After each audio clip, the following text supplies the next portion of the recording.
फुगा फुटला. सोनं तब्बल 10,000 झालं स्वस्त. चांदीही खाली आली.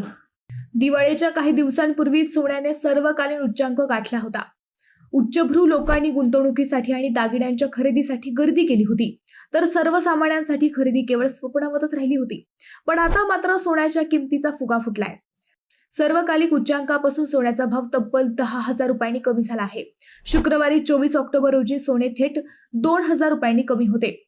1,21,518 रुपये प्रति 10 ग्राम पर्यंत घसरला. जागतिक पातळीवरील व्यापार विषयक स्थिरता तसेच चीन अमेरिका भारत अमेरिका यांच्यातील व्यापार विषयक संबंधात सुधारणा होत असल्याने सोने चांदीचे दर घसरू लागलेत. 1,31,000 पर्यंत गेलेला सोन्याचा भाव शुक्रवारी 1,21,518 रुपये प्रति तोळा घसरलाय. 22 कॅरेट सोन्याचा भाव 1,11,310 रुपये प्रति 10 ग्रामवर झालाय. म्हणजे सर्वकालिक उच्चांकापासून सोन्याचा भाव तब्बल 10,000 रुपयांनी घसरलाय. चांदीचा भाव देखील 4,400 रुपयांनी घसरत प्रति किलो 1,47,033 रुपयांपर्यंत घसरला आहे.